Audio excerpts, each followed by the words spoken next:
landing pages that convert. Oh my God, that's like the holy grail, right? So today I'm going to show you how I set up WordPress applications or sites on Amazon's AWS hosting environment. It is lightning fast and super cheap, so it doesn't really get any better than that.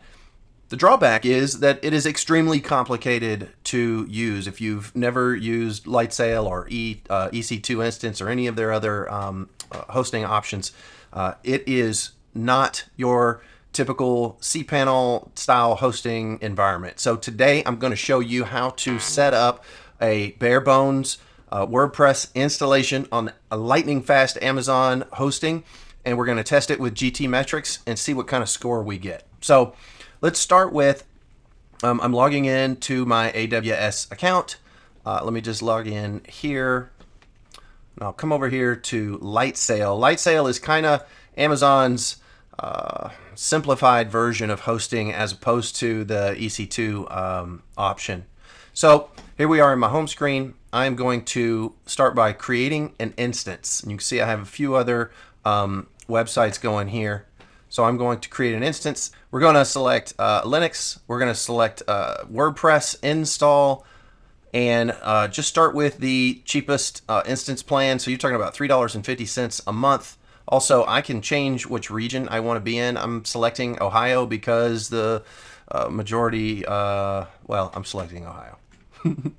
$3.50, and we're going to name this test chicken 1, and I'm going to create the instance. Okay, so I paused the video there for a second, and this literally took about 90 seconds for it to set up and provision. So the first thing that we're going to do is we're going to jump into this WordPress instance. And from here, I'm going to go over to networking, and I'm going to create a static IP, and I am going to select an instance. I'm going to attach it to test chicken 1. And then I'm going to static IP. I'm going to call this chicken static IP 1. And let's create this. Where does it say? Static IP addresses are free only while attached to an instance. So static IPs are free. You're going to pay $3.50 a month for this VPS, lightning fast VPS hosting through Amazon AWS. It's just amazing. Google has obviously an offering that does this, that's great for WordPress sites and stuff, but it's 10 times the amount of money. It's over $24, $25 a month for the exact same thing for a single instance. So you are not going to be able to beat the price. All right, so we've attached a static IP to our WordPress instance. I'm going to copy this, and I have a little notepad going over here. We're going to do that. Now, what we're going to do is I'm going to come back to my home screen, and I'm going to go back into test chicken 1.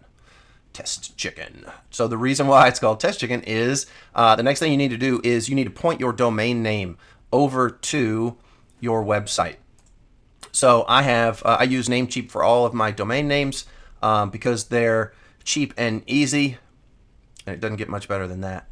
So what I'm going to do is make sure it's just a domain name that I randomly picked and bought, use it for testing, etc. So it's defaulting to the Namecheap basic DNS. Click on advanced DNS. I literally have done nothing with this domain before I came on here. So these are standard kind of defaults that they do. We're going to delete these records. And then, oh, look at that. Okay, so maybe I'll add one first. And then, let me see, action, oh, add new record, sorry. I'm gonna add an A record and A record. The host is going to be at, and the IP address, actually I think I can just paste that. That is the one we got. I'm gonna set this to 5 minutes, hit check, and then I'm gonna delete this other record. And then I'm gonna create a CNAME record, actually, and I'll just edit this one. And I'm going to have www point back to Funky Chicken Club. Funky Chicken Club. And I'm going to set that to 5 minutes. And we should be good to go with our domain name. So check on those two things. Okay, so now let's see. It's going to take a few minutes for funkychicken.club to take effect. Let's take a quick peek. I'm going to highlight my IP, and I'm going to go to my IP. And there is my WordPress site that I've installed. It is a complete default installation. So that's totally cool. A couple of things that we're going to do is, A, we're going to speed this whole thing up for site speed. B, we're going to get rid of this little banner down here that allows you to kind of work it. It is from bitnami, and they are a company that has put out and partnered with Amazon AWS to do this package delivery amongst a ton of other things. So what we need to do is we need to be able to log into our WordPress installation. So let's do that right now. We need to log into our WordPress site using our username, and then we need to get a password for it. So let's go over to the login console. This is just like any standard WordPress login. It is the site name. In this case, it's going to be the IP address because I don't think our DNS has propagated yet. So it's going to be the IP address / I think WP admin or login. Okay, so there's that, and the username should be user. And the password, what's the password? Okay, let's get that password. This is where it gets a little tricky. So you have to get the password by using SSH. And I'm not a pro at it. Like I've said in other videos before, I'm really good at breaking stuff, but I'm pretty good at this stuff too. But let's connect using SSH. And here we are on our login instance. I'm going to... let me see, we need to put in order to get our password, we have to put a code, not a code, a command, sorry. So I have it all on this notepad over here. So I'm going to click on this, paste it over here, and I'm going to paste as plain text and get the password. So this is Bitnami again. This is the company that has rolled out this application install. It's the application and password. I don't know a lot about SSH, but I know what to do for this video. So let's hit enter, and this is our password. And we can copy it, and I'm going to paste it over here in my notepad. Now, just so you know, I'm going to delete this whole entire instance right after this video, so nothing's going to be here. But I'm going to keep this terminal open for just a little while because we're going to need to come back to it and do a couple other things. But let me jump over here to the WordPress install, and I'm going to paste it as plain text and see if we can log in. And we can, and that's awesome. So I'm not going to save this password. And I'm going to, the first thing I would suggest that you do is come over here to users and create a new user and delete this default administrative user. Again, this is not a WordPress overview. This is just something that I suggest that you do right away. So I'm going to hit add new, and okay, so I've added myself as an administrator right here, and what I would go ahead and do is I would log out from this and log back in as myself, and then I would delete this user because you can't delete the user account that you're logged in as. So anyways, now you have access to your WordPress blog. I'm going to now load, where is this? I'm going to go to Appearance and go to Themes, and I'm going to add a new theme. Now, I'm a huge fan of the Divi theme by Elegant Themes. Divi is probably, it's one of the best visual editor page builders that exist for WordPress. It's awesome. I can literally do anything in it. They allow A/B split testing. They allow so much stuff. They have so many power-packed things. I'll say this, it's $89 a year, and I get $89 a year a week. I get $89 a week out of this theme. So if you want to get this theme, and I highly suggest it, they literally just on their last update rolled out a 100% speed improvement. It's lightning fast, couldn't be easier to use. You can make anything you want to with it, and it's all visual editor, drag and drop, just make it, and super easy. So I'll leave a link to this below in the description, but I already have it on my desktop, so I'm going to upload theme. I'm going to pull Divi in to that and install it. And one of the nice things that you can see is just the speed of Amazon AWS. So I'm going to go back to Activate. You try to do plugins and do things, you'll know exactly what I'm talking about. So this theme is activated. Again, I always like to get rid of the other existing themes. They just are extra weight that aren't needed. So I'm going to delete these themes. And I always like to lighten the load. I never like to have anything on a WordPress installation that I don't absolutely use on an ongoing basis. So it's so easy to reload plugins or do whatever these things you need to do. So get rid of the things that bloat it. Get rid of the things that you're not using.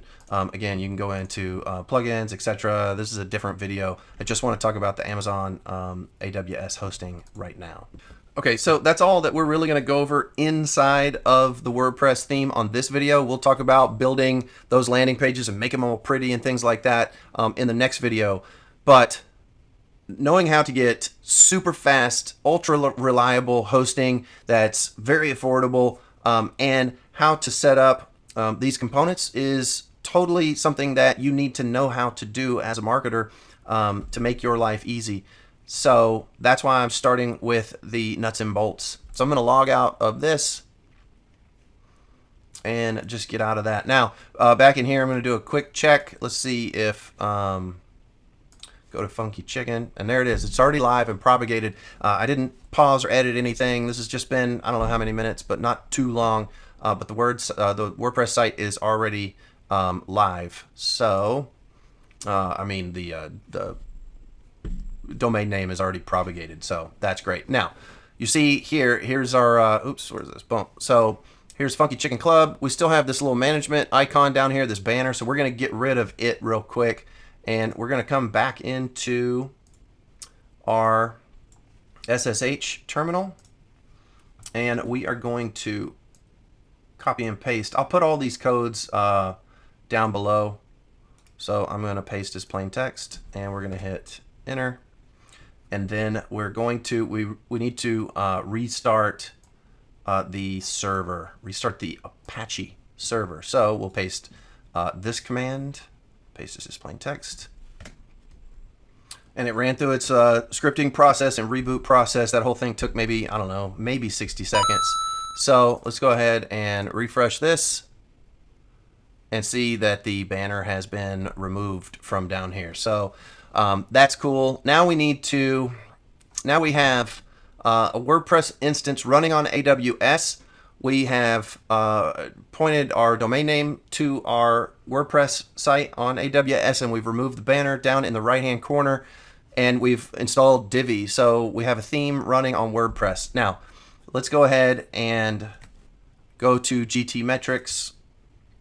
Okay, so there are the results right out of the box. A 97% on page speed score, 1.1 second fully loaded time, and that's pretty amazing. I know that you're saying, oh, there's no images on this website yet. Correct, that slows things down, but we will be able to, or any content or anything on this website, and that slows things down. However, remember, we're going to streamline landing pages, so they're not going to be overtly complicated and filled with imagery and things. Plus, we will optimize those images. We can lazy load those images. We can set up a CDN and browser caching and all those other great things to really help kind of maintain our site speed performance. Let's come over here to Google Page Speed Insights and analyze the site here, just so that you can see what we're working with. And right out of the gate, mobile gets a 90, desktop gets a 99. So mobile is the hardest nut to crack. So anyways, there's obviously some improvements that we can make. Mobile traffic is going to be your key element. And like I said before, Google is starting to rank sites. And I know that we're not really talking about SEO here because these are landing pages, but Google will rank sites starting in July of 2019 with as an important factor as what the content on the website is, which has always been important, site speed is going to be equally, if not more important than the actual content of the website. So making sure that your sites run super fast or on a super fast, reliable host are going to be super paramount of importance. For the people that want to get even more technically into the weeds, like how do I access, again in a typical cPanel hosting environment, this is a very, very easy thing to do. But how do I access my htaccess file? And that is a file that really controls the behavior of your overall website. So if you don't want to see this kind of stuff, then this is the end of your video. Be sure and like this video if you found it useful, and subscribe to the channel to be notified of future updates. For those of you who want to continue on with me in this video and see how to access without using SSH, let's say you're somebody that's not terribly technically savvy, but you know enough to break things and be dangerous like me, then stick around. I'm going to go through that right now. We need to go back to our, all right, we need to go into our instance here, test chicken 1, and in the connect tab, we need to come down here. So we're going to access our file structure via FTP or SFTP, and we need to log into our IP address with our username, and we're going to do that using our private key. So I'm going to download my private key on, what did we say? We were in Ohio, so I'm going to download my private key and save it to my desktop. Then I'm going to go back to my test chicken, and here I have just FileZilla. You can get FileZilla for free if you don't have an FTP program. If you're doing all of this stuff, you should have an FTP program. So I'm going to copy this. I'm going to come into here and go to File, Site Manager, and I'm going to go New Site and set up a new site. This is going to be new site 3. We're going to select SFTP for the host. I'm going to put in my IP address I have down here. Port, I'm going to leave blank. Username, I'm going to put bitnami.